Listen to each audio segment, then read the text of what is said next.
Halo warga, Assalamualaikum.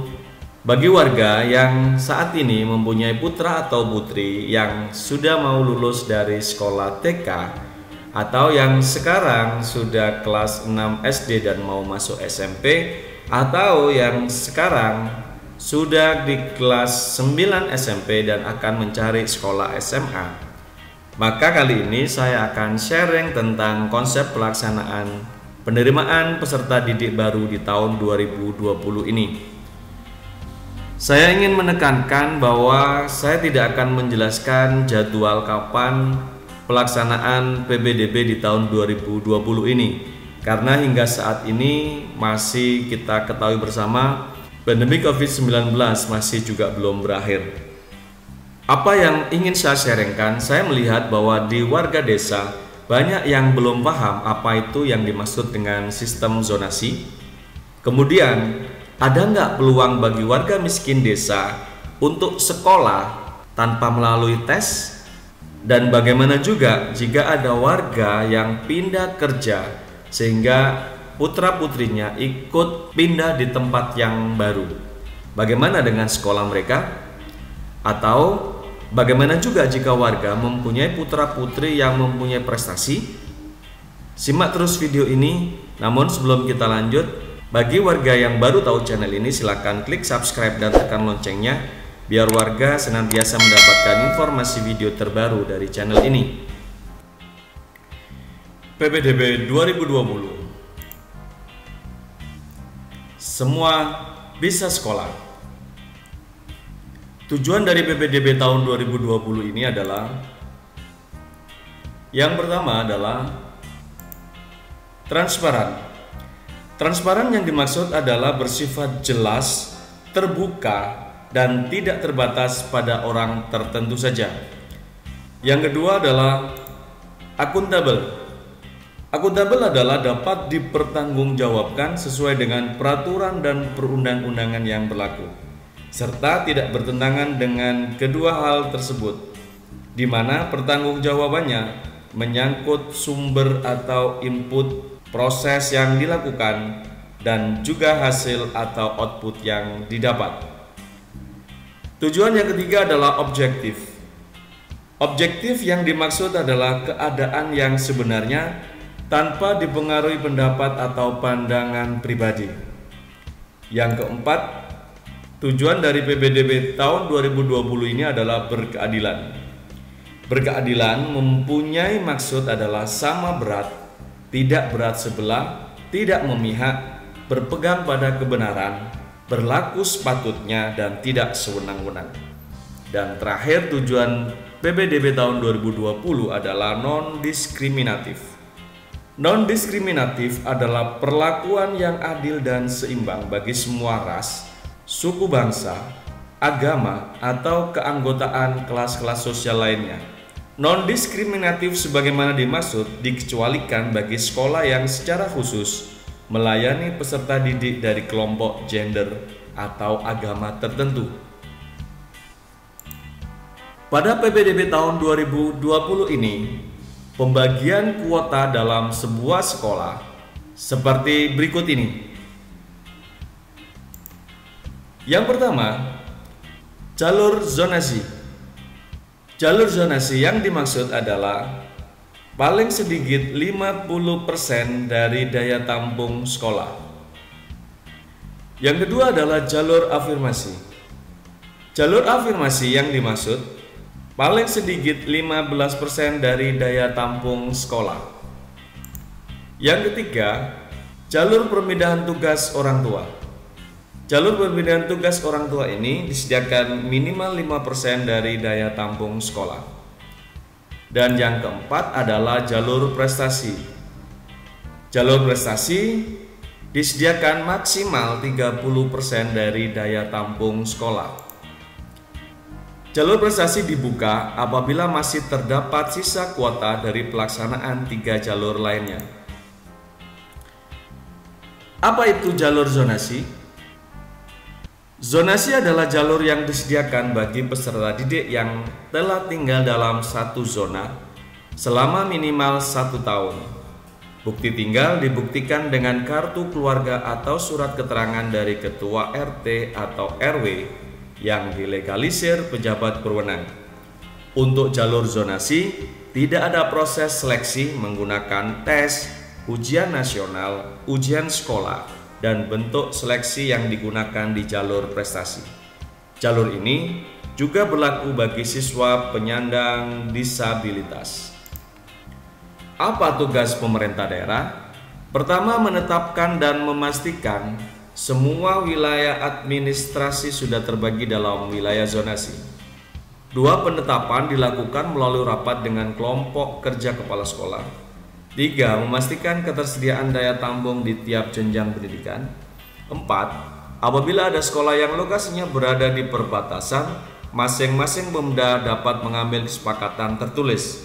5. Melaporkan hasil penetapan kepada Menteri Pendidikan dan Kebudayaan melalui LPMP.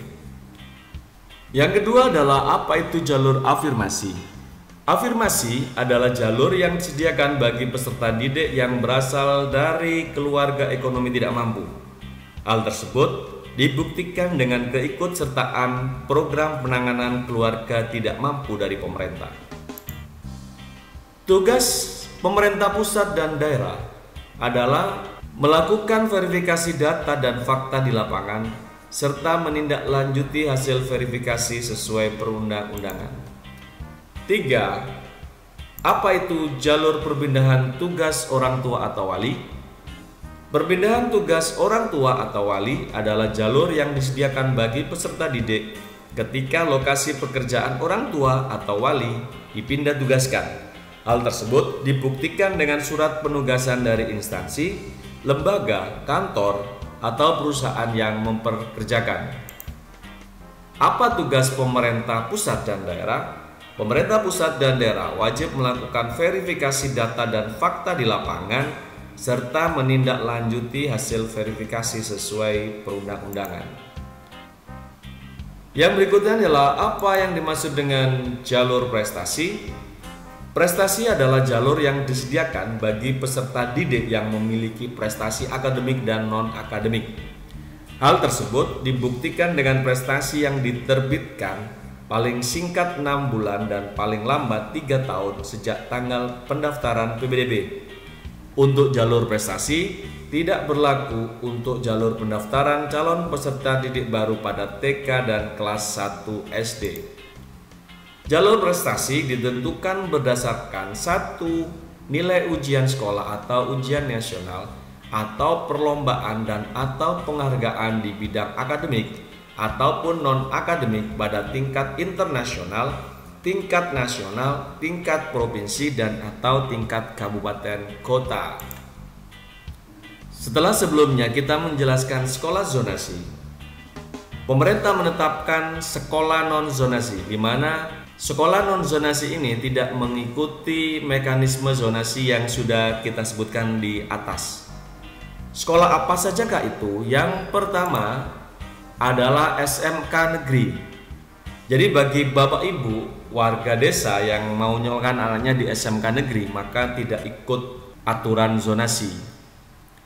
Yang kedua, sekolah swasta. Sama seperti sekolah negeri, sekolah swasta tidak ada zonasi. Jadi Bapak Ibu yang putra-putrinya tidak diterima di sekolah negeri atau yang sejak awal ingin sekolah di swasta maka dapat sekolah dimanapun karena tidak ada pemberlakuan zonasi. Yang ketiga, sekolah Indonesia luar negeri atau SILN. Yang keempat, sekolah pendidikan layanan khusus.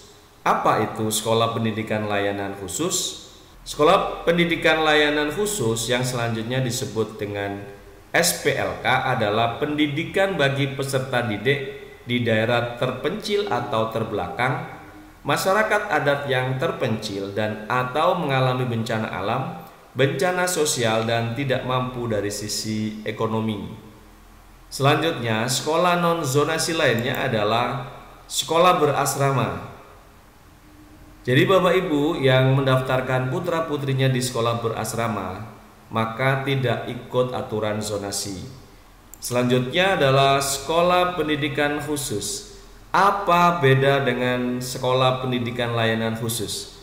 Sekolah pendidikan khusus adalah penyelenggaraan pendidikan untuk peserta didik yang berkelainan atau peserta didik yang memiliki kecerdasan luar biasa yang diselenggarakan secara inklusif atau bergabung dengan sekolah biasa atau berupa satuan pendidikan khusus pada tingkat pendidikan dasar dan menengah. Sekolah selanjutnya adalah sekolah kerjasama. Sekolah kerjasama ini juga tidak diberlakukan zonasi. Selanjutnya adalah sekolah di daerah yang kekurangan peserta didik. Tentu saja untuk daerah-daerah yang seperti ini zonasi tidak diperlukan. Dan yang terakhir adalah sekolah di daerah 3T, terdepan, terluar, dan tertinggal.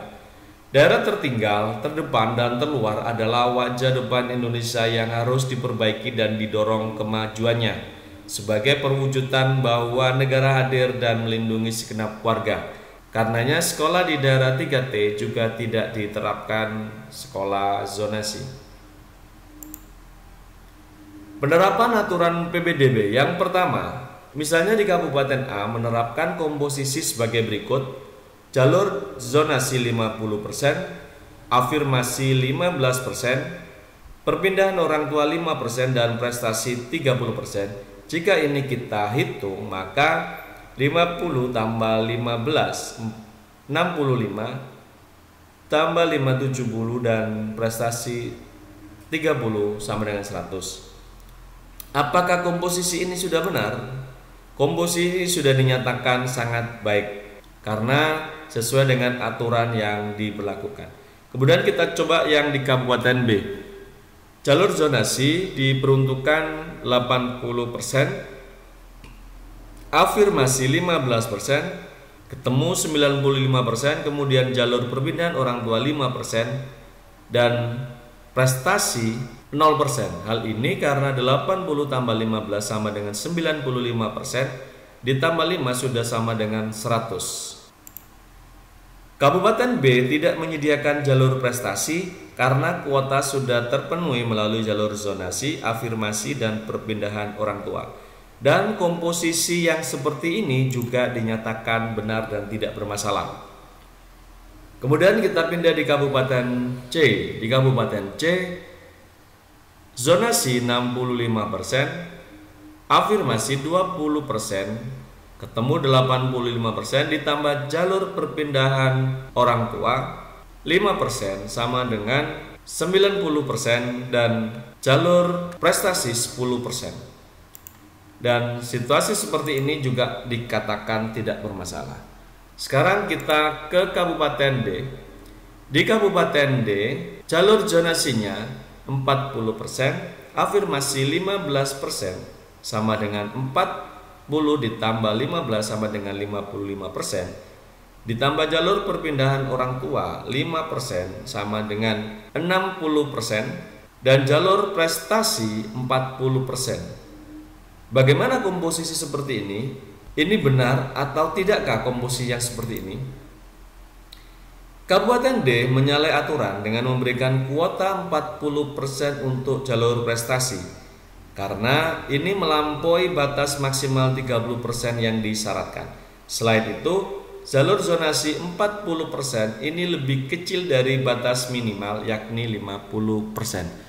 Jadi untuk contoh di Kabupaten D dengan komposisi yang seperti ini itu dilarang. Apa tugas pemerintah pusat? Pemerintah pusat memberikan fleksibilitas kepada pemerintah daerah terkait alokasi siswa berdasarkan zonasi. Sedangkan yang dilakukan pemerintah daerah adalah menjelaskan aturan dan latar belakang penentuan wilayah zonasi kepada masyarakat dan melaporkan kepada Kemendikbud tentang pelaksanaan PBDB sebagai bentuk monitor dan evaluasi.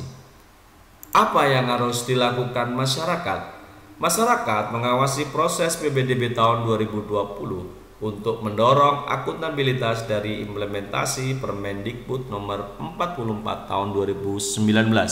Terima kasih wargaku sudah menonton, semoga informasi ini bermanfaat dan silakan warga tuliskan komentar di bagian bawah video ini. Barangkali ada warga yang mempunyai pertanyaan atau mungkin berbagi dengan warga yang lain, sehubungan dengan proses penerimaan peserta didik baru di tahun 2020 ini. Dan jika video ini bermanfaat, jangan lupa untuk klik like and share. Salam Desa Maju.